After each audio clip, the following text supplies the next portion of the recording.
Saya sudah hidup asik-asik, udah berpisah 3 tahun, dia tiba-tiba hadir menjelek-jelekan saya kan gitu.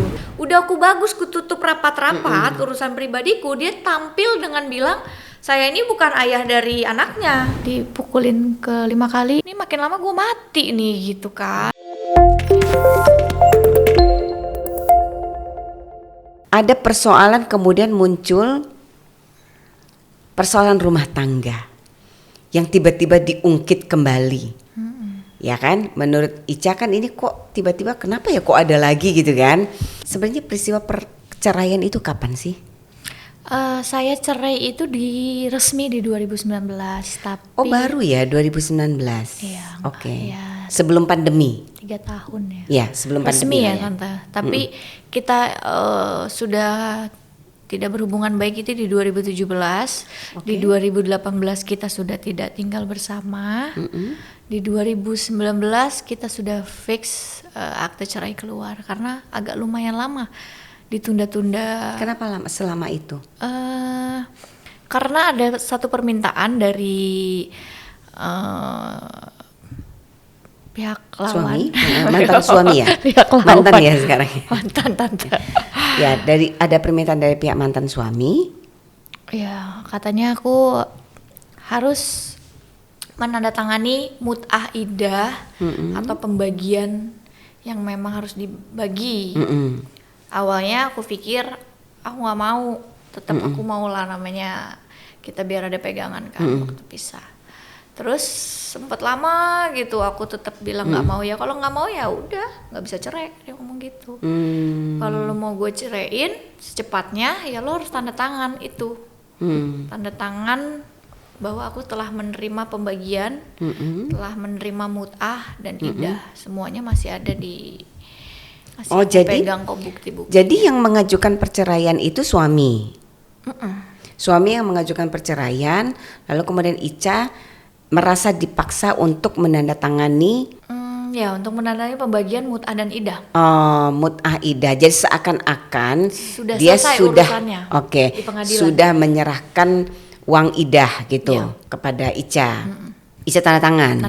Lalu kemudian proses cerai. 6 bulan kemudian aku berpikir untuk ya udah deh saya hubungin pengacara ya Pak. Ya udah deh saya mau tanda tangan biar cepet. Saya pengen cepet aja deh bisa gitu. Oke.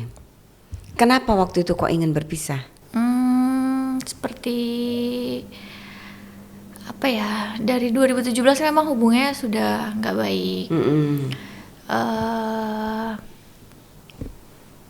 Tidak sepaham. Setelah itu di 2017 aku juga sudah mengajukan pengajuan sendiri. Terus dianterin sama mamaku. Karena mamaku bukan karena untuk mendorong anaknya untuk berpisah, melainkan sudah seringkali ada sesuatu yang dipikirnya itu sudah berbahaya untuk anaknya. Apa itu berbahaya maksudnya? Berbahaya kayak nggak baik untuk kalau dilanjutkan. Kekerasan KDRT kah atau kekerasan fisik? Kan kekerasan dalam rumah tangga tuh ada macam-macam nih, sahabat hukum juga masih tahu. Ada kekerasan fisik, ya kan? Ada kekerasan psikis, ya kan? Ada kekerasan ekonomi. Yang mana? Kekerasan rumah tangga. Ya, kekerasan dalam rumah tangga tuh fisik. Jadi Ica sudah mengalami kekerasan fisik selama berumah tangga. Itulah kemudian Ica pernah mau mengajukan perceraian. Oke. Lalu nggak jadi. Setiap mau pisah itu aku udah ajukan ke pengadilan, terus nanti dibaik-baikin lagi. Terus 2 kali aku ke pengadilan dibaik-baikin lagi. Dan yang aku ketahui kan setelah itu kalau misalkan wanita itu berhak menuntut cerai apabila tuntutannya selama 2 atau 3 kali tidak dihiraukan, baru kita yang boleh membawa itu ke pengadilan. Nah, akhirnya setelah aku sudah mengetahui itu, ya udah, aku dalam Islam harus menuntut cerai dengan keadaan yang sudah seperti ini. Saat ini aku menuntut cerai kamu, menuntut cerai, tolong ceraikan saya. Aku bilang gitu. Dan posisinya lagi tepat tuh untuk dia lagi asik sendiri gitu, untuk udah dong cerain aku aja, kamu kan bisa lanjut dengan kehidupan kamu yang asik itu gitu. Kehidupan asik itu maksudnya punya wanita lain atau bagaimana? Nggak bisa aku ceritakan di sini lagi, cuma intinya seperti itu. Terus akhirnya oke, gue pengadilan. Terus aku yang kayak udah ke pengadilan belum? Udah sampai di mana gitu. Terus udah diajukan, terus mediasi kan. Mediasi karena aku di situ agak lumayan ikutin aja alurnya. Terus mediasi aku ketemu. Padahal sebenarnya kan katanya kalau aku nggak datang juga boleh ya. Boleh. Nggak, kalau mediasi harus. Oh harus. Ya, Okay. tapi ya gini, saya harus luruskan satu ya tadi ya, bahwa dalam undang-undang perkawinan ya dan kompilasi hukum Islam, perempuan itu boleh mengajukan perceraian, gugatan perceraian ya, apabila ya kan satu misalnya memang sudah dalam kehidupan rumah tangganya itu sudah tidak sakinah mawaddah warahmah, artinya tidak ada ketenangan lagi karena ada percekcokan misalnya ya kan, kemudian tidak diberikan nafkah baik lahir maupun batin, bisa nafkah lahir bisa nafkah batin gitu ya, atau kemudian ada kekerasan dalam rumah tangga. Jadi tidak perlu menunggu seperti Ica tadi bilang 3 kali menuntut baru boleh enggak. Pada saat mengalami itu saja Ica punya hak sebagai istri untuk mengajukan gugatan perceraian. Secara ya. hukum atau secara agama? Secara hukum dan secara agama. Jadi undang-undang perkawinan, kompilasi hukum Islam pun mengatur demikian gitu. Okay. Nah, kemudian tidak perlu juga menunggu harus suaminya yang mengajukan gitu. Istri boleh mengajukan perceraian gitu ya. Boleh juga suami. Nah, yang paling benar sebenarnya kalau memang sudah percekcokan sudah tidak bisa didamaikan, ada kesepakatan bersama, lalu kemudian disetujui istri atau suami yang mengajukan sama saja. Yang penting sudah disepakati. Ya, salah satu tidak perlu datang tidak apa-apa, bisa first take gitu ya. Tapi kalau kasus seperti Ica sih memang sudah punya hak kalau memang menurut Ica ya ada kekerasan fisik yang sudah dialami, sudah pasti itu boleh mengajukan perceraian. Karena tidak redo. Ya kecuali kalau perempuannya redo. Maafin lah, nggak apa-apa lah segala macam. Tapi kalau tidak sekali boleh. 2 kali mungkin dimaafin tante. Iya, tapi kalau sudah sering ya nggak bisa, ya kan? Sebenarnya ada perempuan yang sekali saja dia tidak mau. Karena perempuan itu kan berharga, ya kan? Punya kemanusiaan yang harus juga dihargai, gitu ya. Punya harkat dan martabat juga yang harus dihargai, gitu. Jadi kalau nggak redo boleh ajukan perceraian, gitu. Dalam prakteknya itu kan memang dalam hukum tuh ada nafkah idah ya namanya. Tapi sering juga itu tidak dipenuhi ya, kalau misalnya bisa dibuktikan si suaminya misalnya tidak punya penghasilan untuk itu segala macam gitu ya. Soalnya pengadilan meminta itu untuk Ya karena ini cerai talak. Oke. Ya karena suami yang menceraikan gitu. Kalau gugatan perceraian enggak, tapi karena suami, walaupun gugatan perceraian misalnya istri yang menggugat cerai tetap berhak untuk nafkah idah, tapi kadang-kadang istrinya udahlah ya pokoknya yang penting gue cerai ya, gitu kan. Udah gitu ya kan? sampai ditulis katanya kalau aku tidak pernah menuntut nafkah yang lebih besar dari kemampuan, terus aku suka keluar rumah tanpa izin dia. Aku sebenarnya merasa aku nggak mau ngelakuin. Kenapa kamu mau melakukan itu? Itu dia mungkin salah terbesar, dan ini bener-bener mungkin podcast ini bermanfaat untuk teman-teman yang posisinya kayak aku. Jangan pernah mengiyakan dengan tujuan ya udahlah terserah dia mau ngomong apa, yang penting gue cerai gitu. Nah itu penting ya buat sahabat hukum.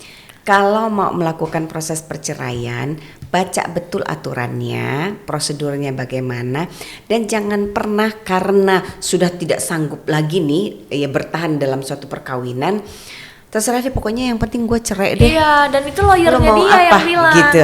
Akhirnya karena ketidakmengertian hukum ini, Seperti Marissa kan, Marissa kemudian merasa menyesal, kenapa dulu saya tanda Iya tangan banget, gitu. nyesel banget. Padahal Kayak, di dalam tanda tangan itu menyatakan sesuatu yang menurut Ica sesungguhnya tidak terjadi. betul. Gitu. Nah itu kan tidak boleh. Ini pelajaran ya buat sahabat hukum, nggak boleh. Jadi kalau mau bercerai selesaikanlah sesuai dengan prosedur hukum yang berlaku. Pastikan hak dan kewajibannya terpenuhi, khususnya hak ya bagi perempuan. Kalau bercerai apa saja hak perempuan pelajari dan itu terpenuhi dengan baik. Gitu.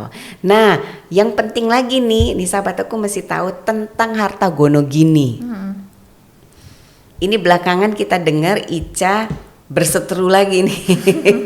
Kita agak bingung, ini kan perceraiannya sudah tahun 2019 ya. Dan ternyata prosesnya dari 2017. Cukup lama sebenarnya proses itu. Dan ternyata Ica pun sudah dalam tanda petik menurut Ica ya dipaksa untuk menandatangani surat kesepakatan. Tiba-tiba sekarang muncul katanya ada tuntutan harta gono gini. Secara hukum dituntut atau cuman obrolan aja di media? Sebenarnya dia apa ya, udah menghubungi gitu kan. Nah akhirnya aku sudah jawab dengan baik.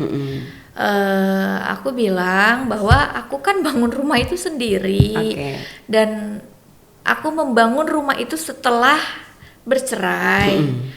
Kok masih mau tuntut ini ya, sedangkan waktu mau pisah aja mut'ah idah segala macam aku tanda tangani gitu biar ya udahlah. Seakan-akan menerima ya, gitu, benar ya? Benar. Tapi sebenarnya tidak menerima. Nggak menerima, oke. Nah setelah itu dia masih rumah gitu. Terus aku bilang gini aja deh, kan aku udah kasih alur ceritanya nih. Loh, yang sepengetahuan aku tanah itu dibeli karena mobil yang aku punya sebelum aku menikah. Nah tapi dia tetap merasa enggak, gua mau rumah itu tetap dibagi dua. Ya udah aku bilang ajukan aja ke pengadilan.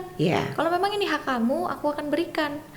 Kaget banget tiba-tiba dia bukan ke pengadilan tapi dia malah ke media. Oh, jadi sebenarnya sampai hari ini mantan suami tidak melakukan upaya hukum untuk menuntut gono gini. Belum tahu saya. Sampai hari ini. Yang saya ketahui belum. Yang ada hanya di media. Ya, yang berujung jadi pencemaran nama baik. Pencemaran nama baik terhadap Ica. Ya, dia merasa nama baik dia dicemarkan. Jadi gini, dia yang merasa nama baiknya dicemarkan. Ya. Kenapa? Alurnya gini. Seperti yang tadi saya bilang, dia hubungin saya, dia merasa itu haknya dia masih sama saya. Terus tiba-tiba mungkin dia mau menjelekkan nama saya, entah motifnya apa, entah di belakangnya siapa. Intinya tiba-tiba dia ngomong ke publik, ya saya mau menuntut hak saya yang dicuri oleh Marissa Ica. Oke. Kata-katanya dicuri? Yang diambil gitu. Oke. Terus setelah itu urusan pribadi juga dikeluarkan. Kayak, ya saya mantan suaminya, saya telah menceraikan dia tahun sekian gitu. Jadi urusan pribadi yang dibawa-bawakan. Bahkan anak aku juga diceritakan. Bahkan dia cerita ke ranah pribadi lah gitu, yang dimana kan harusnya ke pengadilan ya Pak, kenapa Bapak ke media ya gitu kan. Dan akhirnya kan mau nggak mau karena sudah menjelekkan urusan pribadi dan itu lumayan viral kan. Ya nggak mau ya aku sebagai manusia biasa yang punya anak yang harus kujaga nama baiknya, aku klarifikasi dong dengan apa yang dia sudah ceritakan duluan ke publik. Kenapa? Kan orang bilang gini, wah dasar Mbak Ica nih dulu waktu sama mantan suami nggak patuh, makanya kamu yang diceraiin, gitu. kamu yang di ini, ya mau nggak mau kan aku cerita selengkap-lengkapnya kronologi kenapa aku diceraikan, kenapa posisinya aku iya aja, jadi kan aku cerita tuh. Aku cari wadah, cari tempat yang tepat untuk menceritakan kronologi yang dia duluan membuka urusan pribadi. Nah setelah itu udah kan aku cerita kenapa aku bisa seperti apa yang dia ceritain. Ya setelah itu dia klarifikasi lagi. Jadi kan adanya siapa yang mulai, siapa yang nampak duluan ke media. Saya sudah hidup asik-asik, udah berpisah 3 tahun, dia tiba-tiba hadir menjelek-jelekan saya kan gitu. Nggak ada angin, nggak ada hujan gitu ya. Iya. Oke, Ya kalau memang dia ada urusan tentang harta gono gini ya ke pengadilan lah, kenapa Iya, ke betul. publik? Jalurnya sih harusnya ke situ. Iya kan. Nah setelah itu ya dia jadi katanya saya kan klarifikasi lagi dengan apa yang kamu sampaikan. Ya siapa yang mulai? Jadi sudah jadi sekusut itu. Ya sekarang timbullah saya merasa nama baik saya dicemarkan dan dia juga merasa nama baik dia dicemarkan. Oke, lalu saling melapor. Saling melapor. Lapor ke polisi. Iya. Oke, soal gono gini nggak ada tuntutan. Nggak tahu. Belum ada harusnya gugatan kan dia sama sekali. fokus Oke. ke harta gono gini dia aja gitu. Oke. Jadi rame ya akhirnya. Ica melaporkan karena dia sudah melakukan pencemaran nama baik. Itu jalurnya sudah benar. Betul. Ketimbang ribut di media. Kan kalau memang kita merasa dicemarkan ya kita lapor saja. Lalu kemudian yang bersangkutan juga melaporkan. Karena Ica klarifikasi. Iya. Ya, atas klarifikasi dia menganggap dirugikan juga. Oke. Sudah sampai batas mana sekarang? Masih panggilan pertama sih. Panggilan pertama. Oke. Nggak mau damai. Saya sudah sebelum Ini ayahnya anaknya Ica berarti kan? bukan. Oh, bukan. Jadi yang buat saya kecewa dia menginformasi ke publik dan aku tuh tidak mau menceritakan urusan pribadi aku yang kalau diceritain itu jadi harus menjelekkan seseorang dong Tan. Udah aku bagus kututup rapat-rapat urusan pribadiku, dia tampil dengan bilang saya ini bukan ayah dari anaknya, saya mantan suaminya tapi yang kedua ya kan. Jadi kan aku harus klarifikasi dong Tan. Anakku loh, ini yang berurusan tentang anakku. Jadi kayak ini anaknya siapa dong? Iya betul. Nah Penting akhirnya untuk ya sangat penting untuk anak aku, sangat penting untuk kehidupan anakku ke depannya. Jadi mau nggak mau kan aku harus cerita runtutannya. Aku harus cerita rasanya jadi aku. Dan aku harus cerita, dan terutama untuk anak aku yang sekarang belum mengerti, bahkan akhirnya aku sampai nangis. Nak, nggak ada maksud untuk bunda untuk berumah tangga yang terus-terusan gagal. Itu tidak ada keinginan bunda dari awal.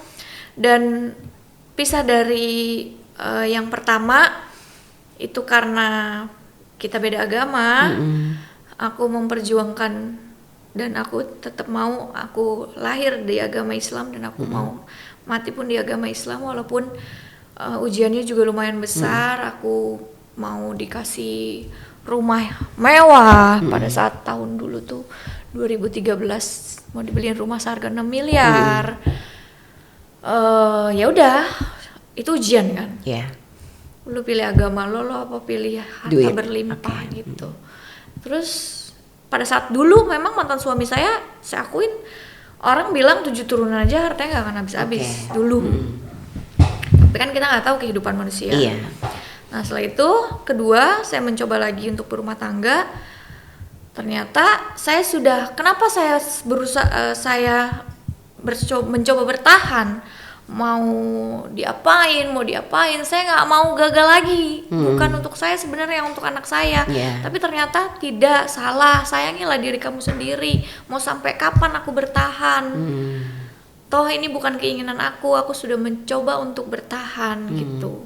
Bahkan kita kerja bareng, terus ternyata sudah membangun bisnis se-shuttle mungkin. Terus udah gitu ternyata dia minta untuk kamu diem di rumah aja.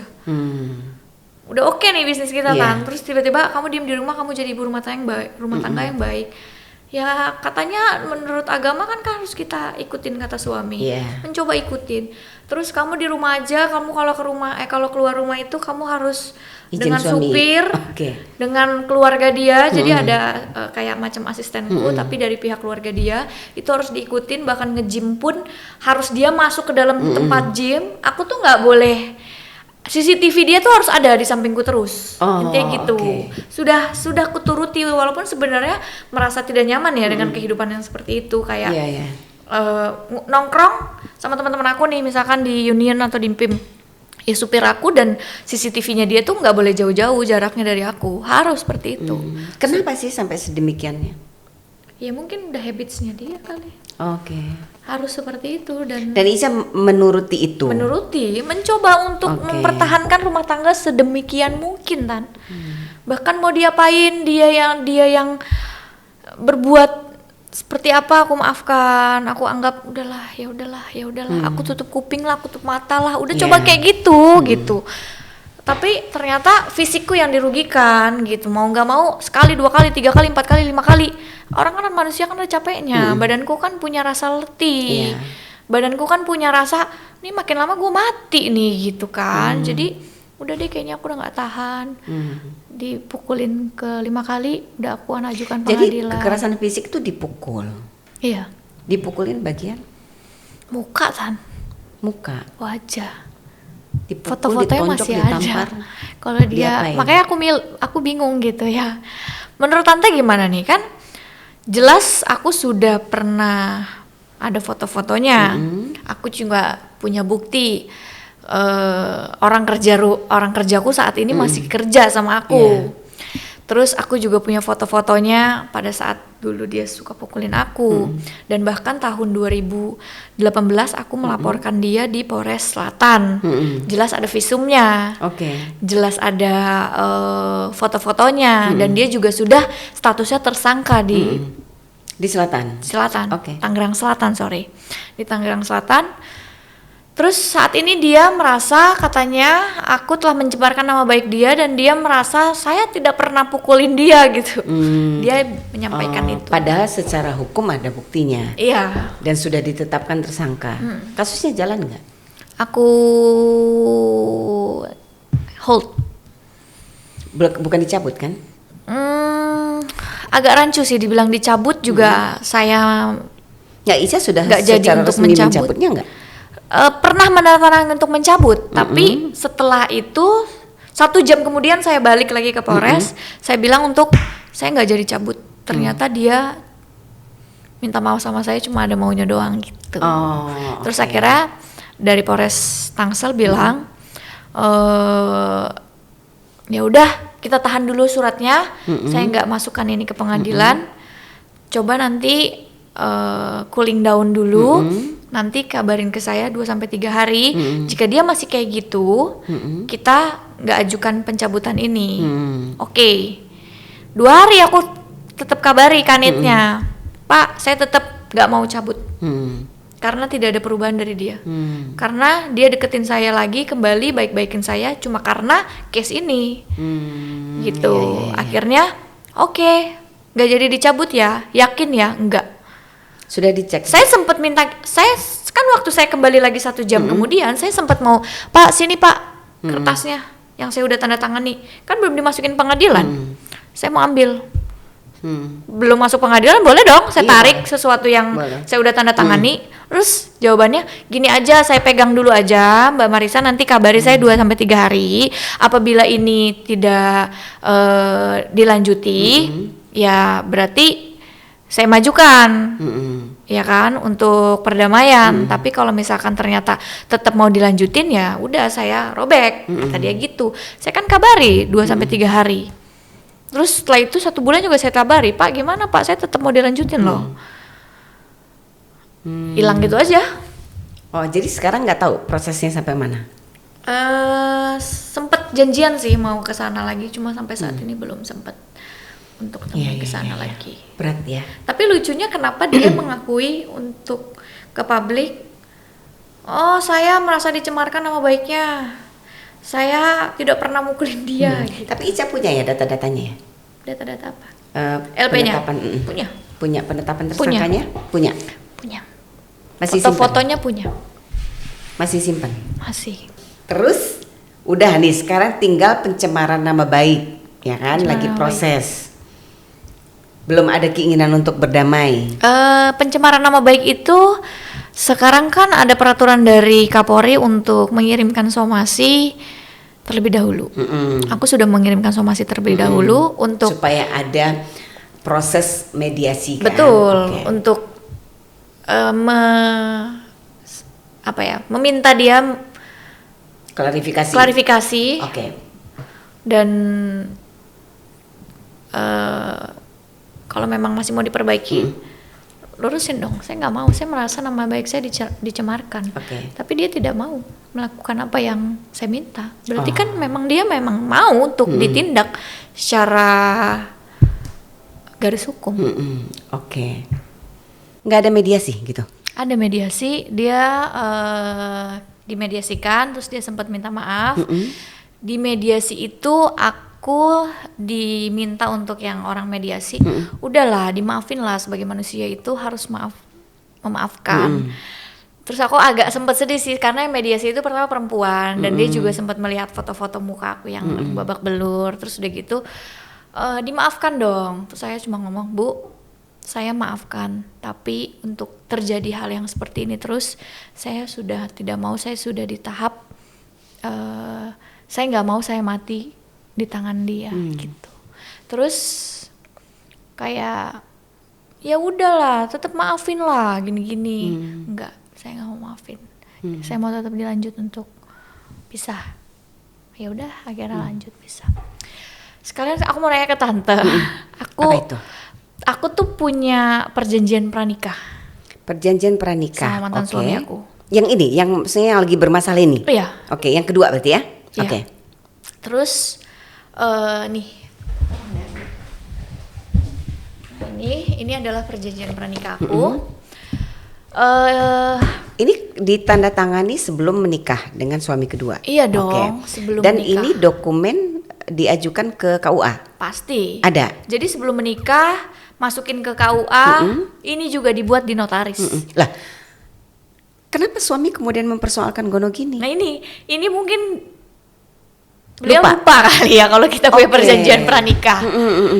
Gitu. Loh, gini, ini sahabatku mesti tahu juga ya, ini banyak sebenarnya yang kita bisa cerna ya, jadikan pelajaran. Kalau dalam perkawinan itu sudah ada perjanjian pranikah ya, apalagi itu kemudian sudah dicatatkan juga di KUA, di catatan sipil, sudah menjadi kesatuan ya, maka ini notaril ya? Oke. Perjanjian pranikah yang notaril juga, isinya tentu kalau pranikah nih biasanya kan isinya pisah harta biasanya, lebih banyak ke situ, tapi tentu ada beberapa ketentuan-ketentuan lain tergantung dari keputusan. Nah, kalau perjanjian pranikahnya Marissa hanya pisah harta atau bagaimana? Banyak hal sih, kayak pertama yang pastinya harta yang telah aku miliki sebelum menikah, begitupun dia tetap menjadi hak hartanya masing-masing. Okay. Terus kedua, apabila terjadi kekerasan dalam rumah tangga atau perselingkuhan atau adanya orang ketiga, yang dirugikan berhak mengambil harta yang dimiliki setelah menikah. Sebenarnya pada saat aku dipukulin gitu kan, sekali, 2 kali, 3 kali, sebenarnya kalau aku pada saat itu mau memakai ini, aku bisa aja silakan keluar dari rumah ini, saya akan menuntut, saya ini semua karena sudah disepakati seperti itu. Ini semua sudah menjadi milik saya, tapi kan tidak aku pakai ini. Tapi saya kan agak kaget ya, Ica ya, karena tadi Ica kan sempat bercerita dan saya juga mendengar di berita bagaimana mantan suami ini kemudian tiba-tiba muncul dan mempersoalkan harta gono gini, ya kan? Meskipun Ica sampaikan tadi sampai hari ini sih tidak ada gugatan sih tante gitu ya, tapi itu sudah diucapkan, betul ya di media sosial gitu. Nah, menurut saya sih itu sesuatu yang aneh ya, karena kalau memang ternyata kalian sudah menandatangani perjanjian pranikah, tentu pada saat bercerai sudah tidak lagi mempersoalkan gonogini, Seharusnya. ya kan? Kecuali misalnya ada harta dia yang sebelum perkawinan masih Iya. dalam penguasaan Ica, dia Betul. minta boleh, ya Betul. kan? Atau ada harta Ica dalam sebelum perkawinan, Yang masih kemudian dikuasakan. dikuasai oleh dia itu boleh, gitu kan? Tapi kalau untuk harta yang didapatkan selama perkawinan sih sudah tidak ada persoalan mestinya ya. Iya. Apalagi kemudian nih ini pelajaran juga nih buat sahabat hukum ya. Yang namanya perjanjian pranikah itu karena itu kesepakatan kedua belah pihak, jadi boleh sih mencantumkan apa saja ketentuan-ketentuan yang di luar dari pisah harta itu. Misalnya ada perjanjian apa, kalau kamu melakukan kekerasan rumah tangga misalnya, ya kan, maka harta saya boleh menuntut ganti rugi dan harta kamu boleh menjadi milik saya misalnya. Yang penting sudah disepakati, tapi tidak boleh bertentangan dengan undang-undang tentunya ya. Ada ketentuan perundang-undangan yang harus dipatuhi di situ gitu. Tapi selama tidak bertentangan dengan undang-undang, boleh-boleh saja mengatur demikian mengatur, ya. sepanjang disepakati. Artinya ini kan komitmen dalam perkawinan gitu ya. Bagus sih. Jadi ini buat sahabat hukum juga menjadi pelajaran gitu ya. Supaya ya namanya sekarang perselingkuhan itu kan sangat marak ya. Kekerasan dalam rumah tangga juga sangat marak ya. Kalau perempuan merasa perlu melindungi dirinya dengan perjanjian pranikah, lebih baik gitu. Tidak ada masalah sepanjang memang disepakati Sedia bersama. payung sebelum hujan. Yes, sedia payung sebelum hujan, ya kan? Karena kalau saya sih berpikir begini, bahwa segala sesuatu itu dimulai dari niat baik, iya, Iya. ya kan? Tapi kita tidak pernah tahu bahwa Apa yang terjadi. setiap manusia itu bisa berubah. Benar. Dan seorang perempuan maupun laki-laki boleh dong, ya kan, menyediakan payungnya, gitu, memprotek dirinya supaya seandainya gitu ya ada peristiwa ini, maka dia boleh begini. Sama seperti kalau dalam Islam kita ada sirat taklid namanya. Iya. Jadi suami harus membacakan sirat taklidnya, di mana misalnya contoh ya, dalam 2 tahun berturut-turut misalnya dia meninggalkan istrinya, maka istrinya kalau nggak ridho boleh mengajukan perceraian gitu. Nah itu kan janji gitu. Kalau kemudian dituangkan dalam akta notaril perjanjian itu boleh, malah lebih bagus menurut saya. Supaya ada kepastian ya, jaminan bagi masing-masing. Bukan hanya buat perempuan, karena yang berselingkuh juga bukan laki loh. Iya betul. Juga. Makanya sebenarnya Ya kan? untuk kedua belah pihak kan. Untuk kedua belah pihak sesungguhnya gitu. Jadi sebenarnya tenang aja Ica. Kalau ada perjanjian ini, Ica sih nggak perlu pusing dengan urusan gonogini. Udah selesai sebenarnya. Makanya Gitu. mungkin karena adanya ini tidak bisa mengambil haknya, jadinya mungkin ya udahlah, kembali lagi. Kadang-kadang manusia tidak bisa mendapatkan sesuatu apa yang dia mau, akhirnya yang penting dia hancur aja gitu. Oke. Penting namanya hancur aja. Yang dimana saat ini aku kan tidak mengganggu-ganggu dia lagi. Kita sudah bahagia dengan kehidupan kita masing-masing.